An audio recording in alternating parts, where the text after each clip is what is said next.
speeches.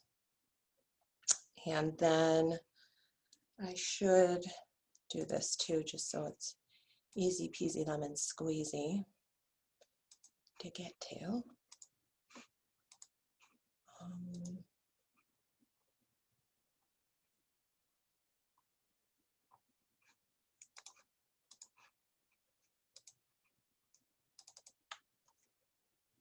I'm going to copy and paste today's order. Okay, copy. Come on in here, paste that. Just let it. Oh, okay. Don't worry about the numbers there. It's just Cassie, Josh, Cole, Bree, and Macy. That's our order there. Is anyone willing to do timing for me today?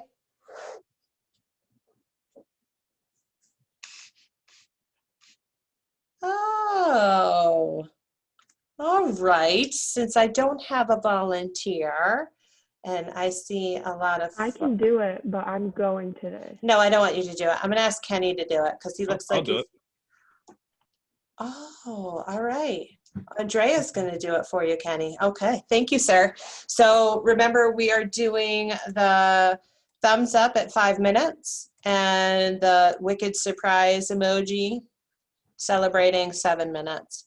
After that time, if it doesn't sound like you're wrapping up, I will jump in and hopefully ask you to conclude if I'm on my A game, which, all right. All right, my friends, I am going to, Cassie, do you need to give me anything? If not? No, I don't think so, at least. Okay, so what I'm gonna do is I'm gonna make you the host, after which time you can make, you can just make the next person, who would be Josh, the host. You do this just by hovering over Josh in the participants panel, or if you have us in a tiled view in front of you, you can also hover over us and there's like 3 little dots. You won't have that option yet, but when you're the host, you'll have the option to make then Joshua the host. So you just hover over him and make him the host. So I'm converting it to you now. And whenever you're ready, you can get started. I'm gonna shut off my camera. Wish you great luck. You guys are awesome.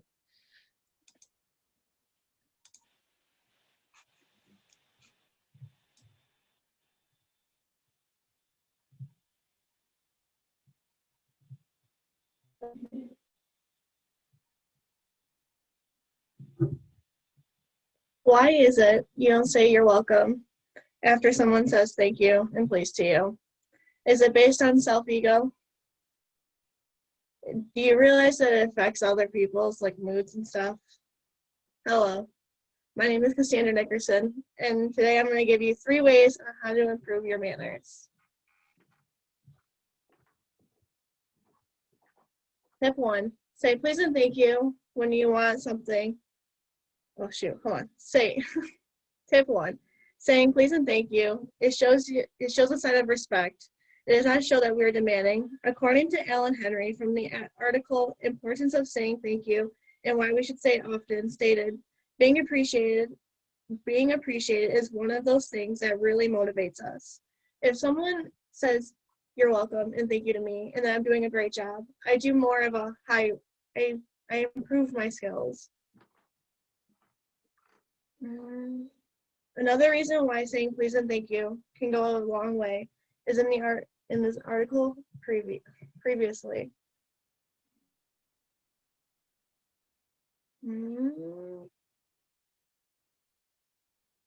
And it makes it clear in the relationship that both people in the conversation want to be appreciated and respected.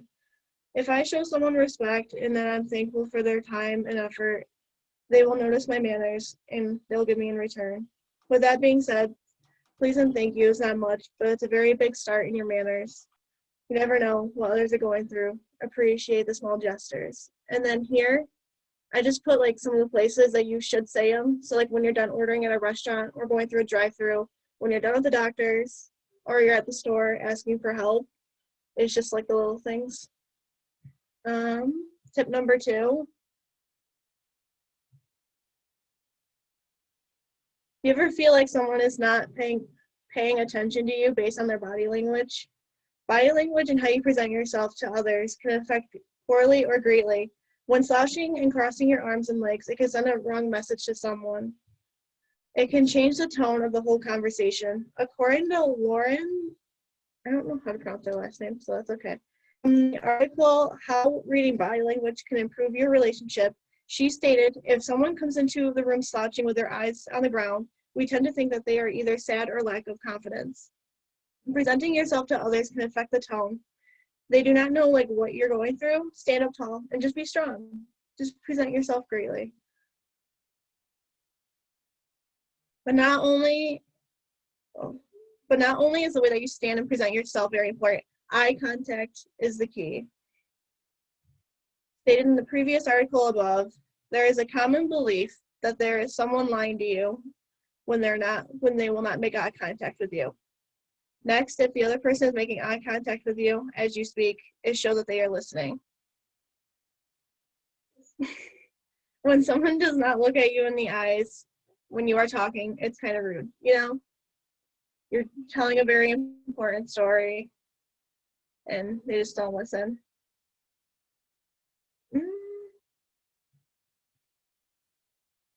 And then here, I just kind of have like ways to like improve your posture and everything. And there's steps, so like place like your shoulders back and sit up and just be nice and generous.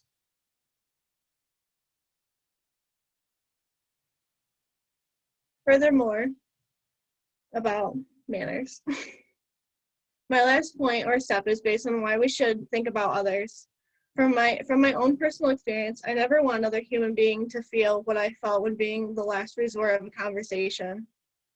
According to Lillian B., I don't know how to pronounce her last name, a writer in the article, do you exclude or include others in conversation? When she stated, when you and another person are facing each other and forming a triangle, you send a message that you have closed off your space. So therefore, if you are in a group conversation and there's another person off to the distance, you gotta include, you can't just, I don't know.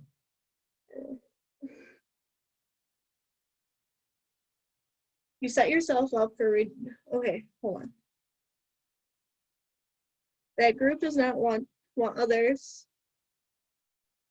to disturb their conversation. Trying to break the tension to join the conversation is harder than it seems.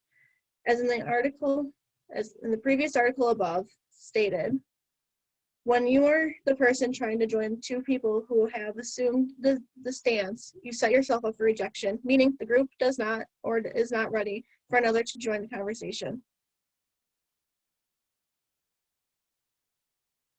How does that make you feel? Does it make you realize you've done the same thing? Is it okay?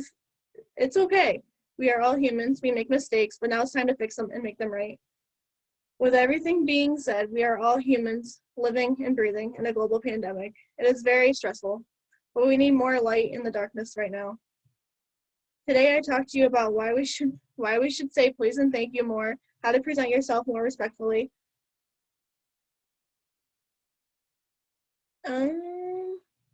With a body and eye position, finally, why more people should interact with each other and be more open.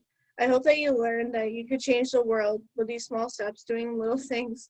You can start making big changes. Remember that it starts with you. I cannot wait to see everyone out there improving themselves for the greater good. Thank you for your time.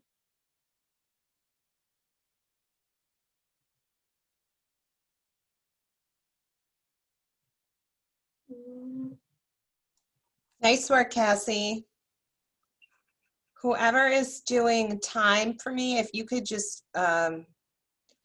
message me with the time, that would be great. You can do that in the chat feature. Just pick me instead of the whole group. And looks like Joshua, you're up. Why don't you get yourself all set and ready? And I will get myself ready as well. Do I press share screen? Yeah, when you're ready. So make sure that your PowerPoint is set up and you're good to go. Okay. This is a little trick, Cassie. I know I haven't shared it yet with you, but I noticed it when you did yours. Hold on just a second, Josh. Can you make me the host really fast? Yeah. Make host. There you go. All right, so a little trickster. Well, let me, I'm saying this and I don't even have a dumb PowerPoint. I'm gonna just open, I'm sorry, they're not dumb. PowerPoint is wicked awesome. I don't know why I was mean to the PowerPoint. That was not inclusive. Cassie's trying to teach us all how to be inclusive and here I am being mean to PowerPoint. Okay. So I'm gonna share my screen here.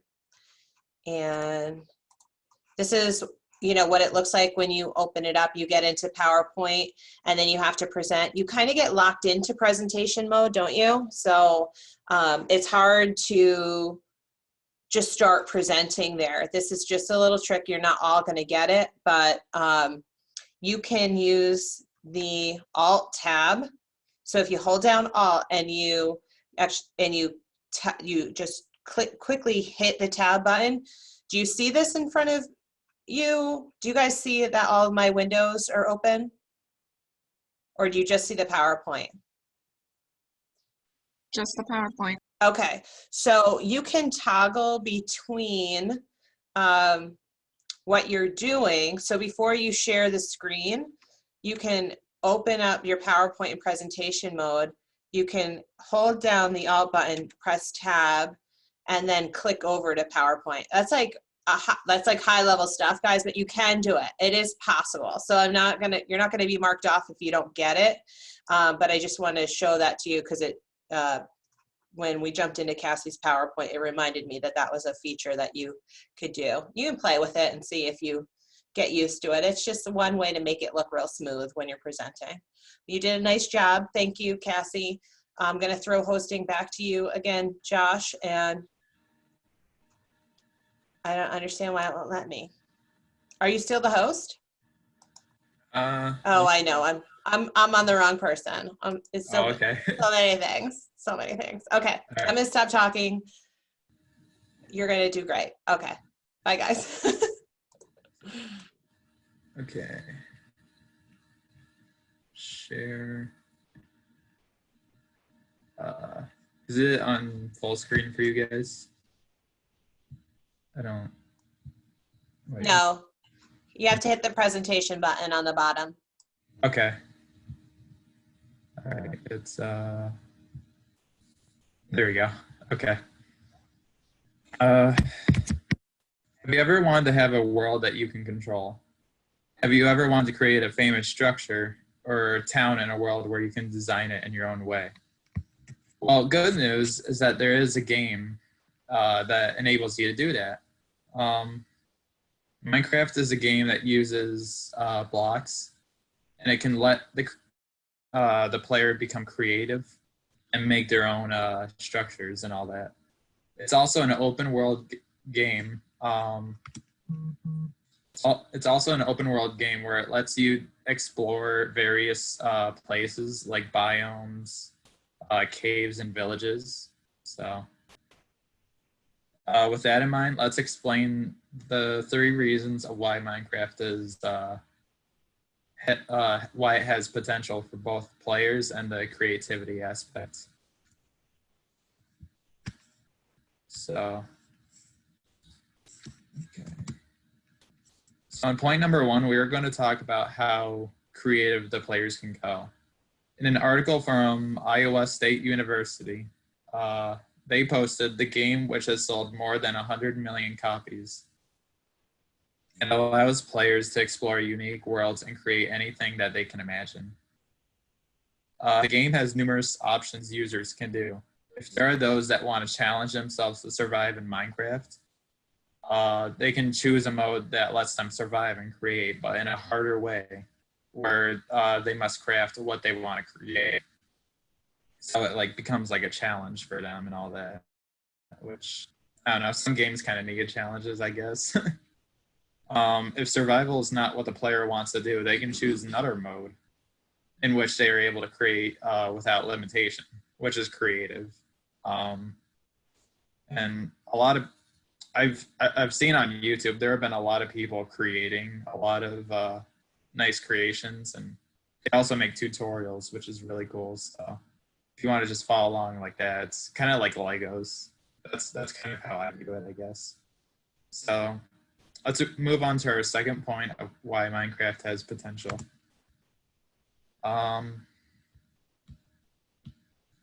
So for point number 2, players can play with one another. They could play on screen and on servers. So it could be split screen or it could be online or something like that. Minecraft is also a game that is available to most devices, so it's basically compatible with like phones and like consoles and computers. So there's not really that much of a problem when it comes to like what you have, I guess. So in another article by Lex Moulton, he states, in a way, the game is designed to create a tight-knit, self-affirming community. Relating back to the first point of how creative the game can make players experience, it can occur with multiple people.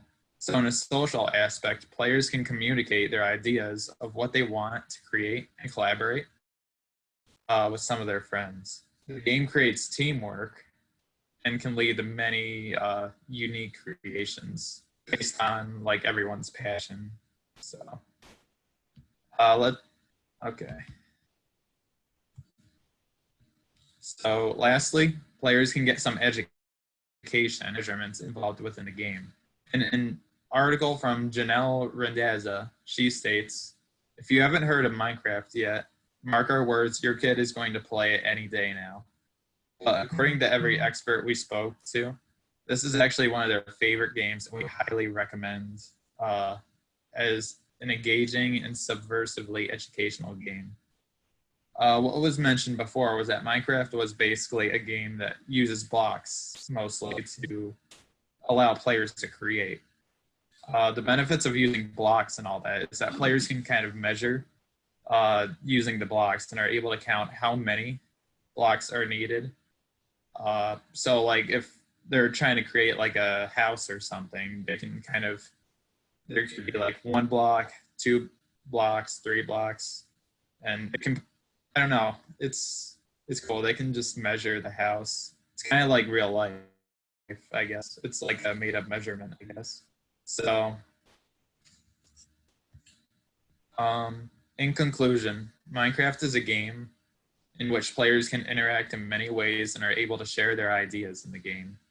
In my opinion, Minecraft is a very important game because it can give players a world in which there is no restriction and can let them create whatever they would like.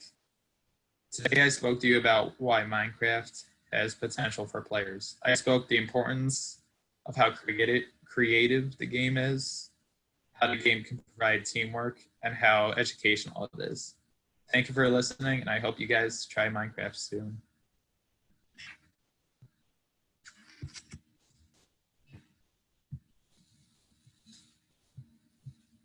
No. Okay. Nice work. All right, let's keep the pace rolling here, and we will move on to our next person, who is Cole. Cole, you're up. Are you here, Cole? All right. Here we go. Yes, I am here. Awesome. Coast. All right, let's figure out this screen share and stuff. 1 second.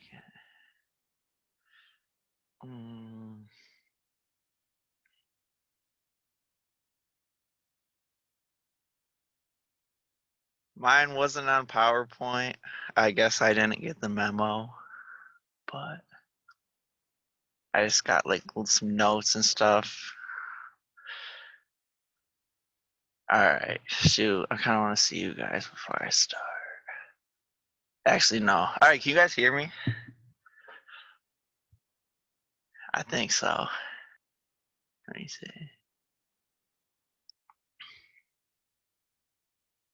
All right. Are your costs too high?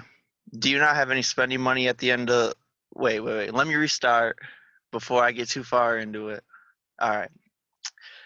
Are your costs too high? Do you not have any spending money after your bills are paid?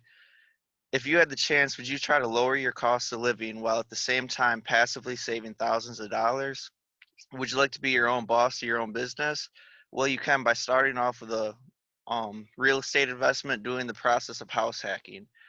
At first, this can sound very intimidating, but with a little saving and good credit, you could be on your way to some nice equity and passive income starting your real estate portfolio.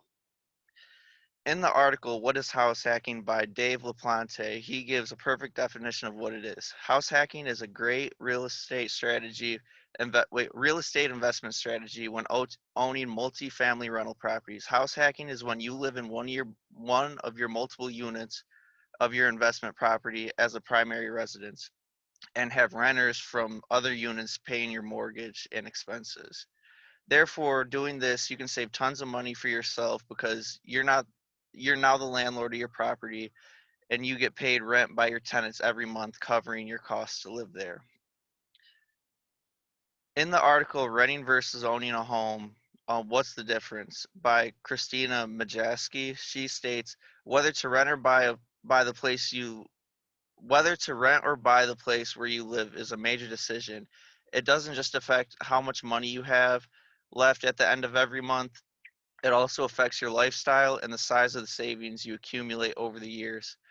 All right, so now that you're the landlord of your duplex and you basically are living there for free, seeing how your mortgage is being paid by your tenant, you may be thinking to yourself, well, where's all the money at? Or why aren't I making any money? Well, you are, but it's stashed away it's stashed away where you can't touch it yet. All the money that the person living in the house that you're paying the mortgage on is going directly to your house paying it off for you. So you don't have to come out of your own pocket to pay the whole house yourself. When the house is completely paid off, you now have a $60,000 house paid by somebody else other than you. But in the other person's situation, they're paying rent every month just to live in your house, which they will never own for themselves, even though they pretty much paid for somebody else's whole house, depending on how long they live there. So essentially, their money is gone every month, never to be seen again, unlike the landlords. In the article, How Much Cash Do You Need When Buying a Home by Rebecca Lake, she states, the biggest and most important expense to worry about is your down payment. The general rule of thumb is to make a down payment of 20% of the purchase price. Therefore, if you get a $50,000 house, you would need to put down $10,000. You also you'll also want to save up a little bit more you might want to save up a little bit more just in case you have extra closing costs, which you probably will because those won't go away. But I think that's after you pay off the whole entire house, then you have to pay your closing costs. So I guess you don't really need that at first. You'll also need good credit to get a loan from the bank. The best way to achieve good credit is to sign up for a credit card and pay your bills on time and try to pay as much as you can rather than paying the minimum. What also helps your credit is having a consistent job where you have a decent amount of money in the bank and the bank can trust you to give you a loan. All in all, house hacking is a very smart business move that you can achieve All in all, house hacking is a very smart business move you can achieve, giving you equity and allowing you to live for free at this same time passively making money. Playing the long game, crafting your future, being more financially comfortable with your life. And this is my down payment for my house. That's my picture.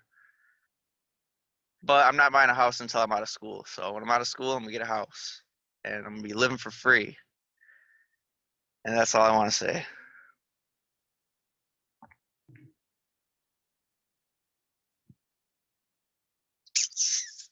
Thanks for your claps, Joshua. I appreciate it.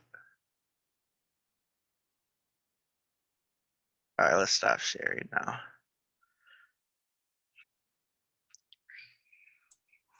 Sorry, I couldn't find my controls.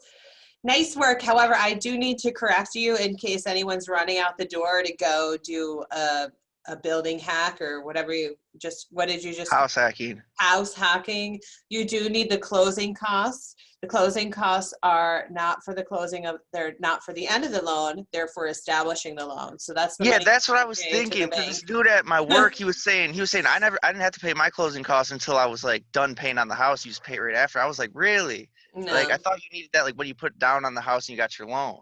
yeah, so it's called closing the loan. So they're doing that. Yeah. But that's what he was saying. He was saying it was called closing the loan. So once the loan is all paid for and you close it, then you pay your closing costs. I was No. thinking it sounded a little fishy, but Yeah. I just decided to trust him because he actually has a house and I don't.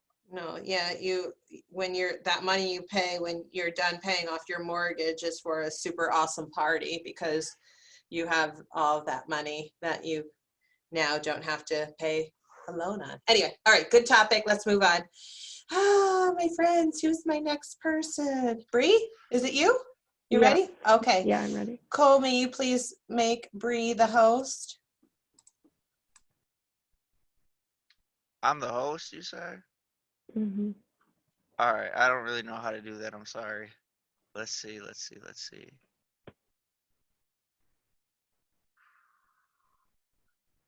Oh, there you are. Yep, I got it.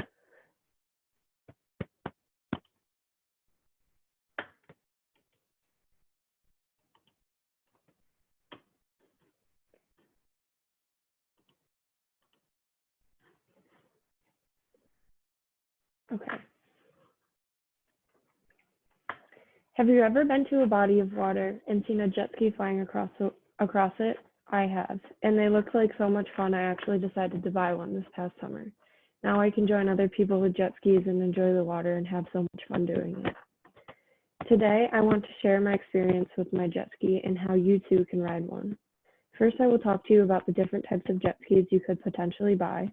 Then I will talk to you about the safety precautions you must take when riding a jet ski. And thirdly, I will talk to you about the ways you can ride one. So let's dive right into it. So the first point or idea I will present is the different type of jet skis you could potentially buy. There are so many different types of jet skis you could buy. The three most known types are Sea-Doos, Yamahas, and Kawasaki's. However, in an article on high consumption by Tim Huber called The 12 Best Jet Skis, published on September 17, 2020, he states, personal watercrafts are known by a variety of names, though the majority of the generic terms used are in fact specific brand names, such as Kawasaki jet skis, Polaris Industries Sea-Doos, or Yamaha's Wave Runner. Just like Kleenex is to tissue paper, whatever you opt to call them, these water-going vehicles are mainly divided into two genres, stand up and sit down. With this being said, you can buy a sit-down jet ski or one you can stand up on. Both are quite fun. When it comes to sit-down jet skis, you can buy up to 4-seater, so you can have 4 people riding on it at once. This jet ski right here is the one that I actually bought, and mine does have a speaker on it as well. This is the Kawasaki and the Yamaha Wave Runner. And then these two jet skis are the ones that you can stand up on. So, hang on. The second point or idea I will present is the safety of riding a jet ski. Jet skis can be very dangerous, but listening to the correct rules of riding will help the rider have fun safely and hopefully avoid any injuries while riding. Jet skis can be equivalent to riding a four-wheeler. Both can be very dangerous to ride. However, to ride a jet ski, you must have a boating license. A boating license allows you to drive boats and other watercrafts in different bodies of waters.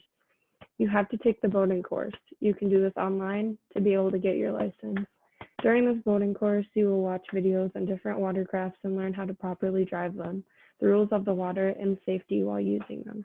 One big rule to keep yourself safe is wearing a life jacket, or you might see them called a personal flotation device, a PFD. This is very important to wear while riding a jet ski, whether you are driving the jet ski or not. The life jacket must fit correctly when riding on one. In an article by JetDoc called Jet Ski Top Safety Tips for the Summer, states, when wearing a life jacket, make sure it fits properly. Jackets that are too big can cause water to push up the jacket towards your face, making it hard to float in the water. Jackets that are too small can make it difficult for the jacket to keep you afloat. It's easy to fall off a jet ski, so wearing the correct life jacket will help reduce injury. Another important safety rule or tip when riding a jet ski is to always have the key attached to your life jacket. This way, if you fall off the watercraft, the jet ski will turn off because it will pull the key right off the fob. So this part right here, this is the key. This goes on the jet ski itself, and then this right here clips onto yourself, like on the life jacket. Usually there's a hook down here, like my life jacket has a hook down here, and you just clip it onto that. So then if you fly off, this comes off the fob on the jet ski, and it will turn the jet ski off immediately. So now that we learned about some of the safety and rules to listen while riding a jet ski, it is now time to ride. The third point or idea I will present is different ways to ride a jet ski. When on a jet ski, there can be more than one seat, so you could just be a passenger going for a ride. However, in my opinion, I think it's more fun to ride alone. You can do so many more tricks and go over waves pretty fast versus with someone riding you, you have to be more careful. It also depends on which jet ski you use because some can do more tricks than others. For instance, in an article on Inside Hook called "This Jet Ski is So Easy to Ride Your Nana Could Do Tricks on It" by Evan Beeler, published on September 9, 2016, he states, "Equipped with goodies like adjustable aluminum handlebars that offer multiple positions and provide maximum leverage, step wedges that make maneuvering and shifting your weight a breeze, and an extended range, variable trim that increases how high or low the watercraft's nose can be, the Spark Tricks is designed to make stunting on high seas as easy as pie." Doing tricks is fun, but also riding with family and friends is fun as well, which is why I bought the Sea-Doo GTI SE. I can pull people on tubes, water ski. There is even a built-in ladder on the back of it, and it came with speakers so we can listen to music while we ride. The other way to ride a jet ski is by standing. The Kawasaki stand-up jet ski is perfect for this, and it allows you to dive underwater, pop back up, do tricks on the waves, and go a decent speed. This right here is the Spark. So this is the one that you can do a lot of tricks on. You can stand up it. Looks like you're doing a wheelie on a motorcycle is what it reminds me of. This is the GTI. This is the one I have, except it's blue and has the speakers. And then this right here is the Kawasaki that you can stand on, go under the water, and pop back up on the waves. So today I talked to you about different types of jet ski rules and safety tips while riding, and different ways to ride them. I hope you all enjoyed learning about this fun watercraft, and maybe you all can join me next summer on one of your own. Thank you all for listening. Nice work, Bree. I want to go jet skiing now. Do you think I could get 2 of these? I could drive one and my husband could drive one. We could just pull our kids around Chautauqua Lake. Do you think that's a feasible idea? Sure, yeah. It's fun. Gotta be careful though. Okay, I don't know where to go now. All right, so if you hover over, who's my next person? Macy is going next. If you hover over Macy's photo, there should be 3 white dots in a blue box. Do you see Macy's face? Yep, I just got it. Okay. Okay, perfect. Nice. Y'all are doing great. So before I start, I'm gonna just send the link to the video that I'm playing, so you guys, if you want to hear it, you can, because obviously you're not gonna be able to hear it through Zoom.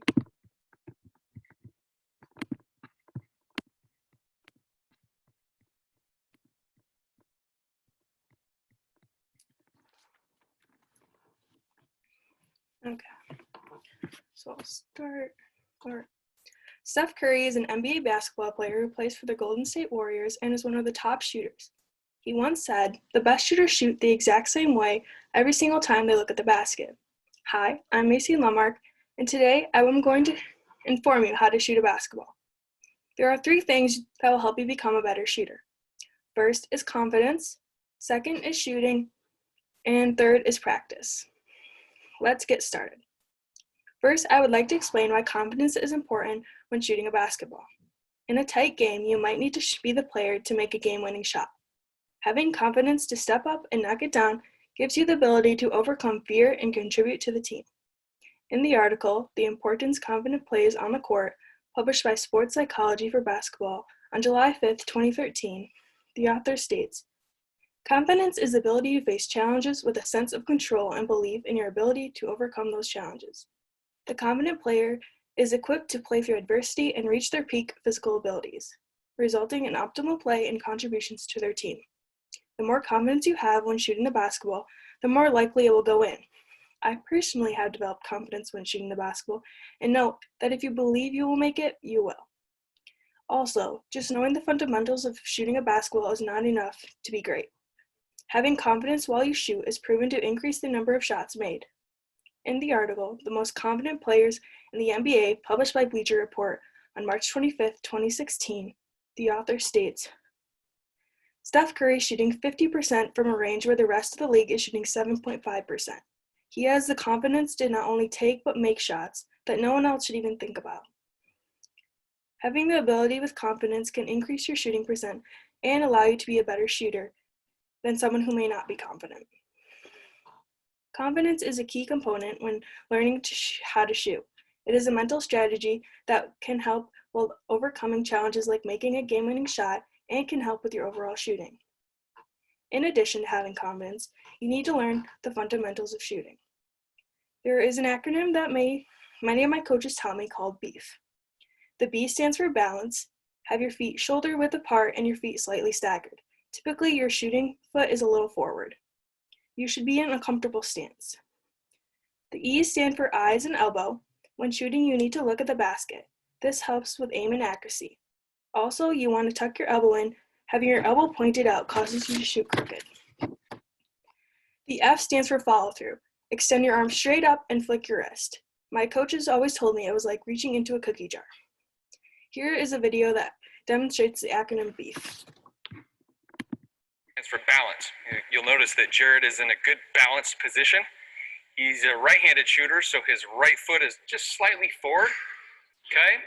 And you'll notice that his eyes are focused on the target, which is the rim, and that's the first E, okay? The second E stands for elbow, okay? When he comes up to a shot, he wants to make sure that his elbow is in, okay, and it's aligned with his right knee. You can kind of picture a string from his right elbow connecting to his right knee. F stands for follow through. As he's generating his shot, he follows through, okay? He has a floppy wrist, okay, and he ends with his hand in the cookie jar, and that's a really good old teaching cue that's very effective for kids at lower grades as well as older. So another point of emphasis when teaching kids to shoot and applying the BEEF principle is that you'll notice how the ball is sitting in Jared's shooting hand. It's not deep in his palm, rather it's sitting on the pads of his fingers. And that's an important point because you want to make sure you teach the kids to follow through with their fingers, not so much their hands, so they get proper rotation on the ball. Another thing you'll notice is that his offhand is just that. It's not becoming too involved in the shot. It's barely touching the side of that basketball. It's not in the front. It's not in the back. It's just to the side, so his shot can come off his shooting hand true. It's obviously a little bit harder to teach that at the lower grade levels, but you do want to teach it all the same because it is the proper way to do it. And the more you teach them, the easier it gets as they grow older and get stronger. So if you put the BEEF principles together, you'll have one consistent, fluid shot, and in turn have more success as a shooter.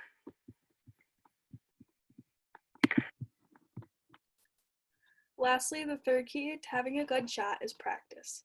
Practice can help you perfect your shot. Repeating the same movements allows the motion to stick. In the article, Simple Tricks to Improve Your Shooting Confidence, published by Breakthrough Basketball, author Jeff Hefner states, "If you practice just a little, it's not very hard to make a 6 to 8 foot jump shot, and the players will regularly hit 75% or more of their 6 foot jump shots. They swish shot after shot, nice and smooth. The more you practice your shot, the more comfortable and confident you become. That can result in more makes on the court." When it comes to perfecting your shot, it takes practice. Developing the skills can be easier if you repeat them over and over, so that the motion comes naturally. With time and practice, you'll be making a bunch of shots. In conclusion, today I spoke to you about having confidence, basic shooting techniques, and practice in order to help improve your basketball shot. I hope you learned how to shoot a basketball with confidence, form, and practice. By doing all three all three of these things, you may become the best shooter on the team. Now, do you think you can shoot like Steph Curry? Thank you for listening.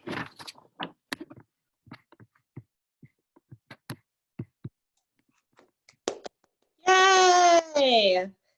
That's excellent. Good job. You guys, so I'm going to stop recording there.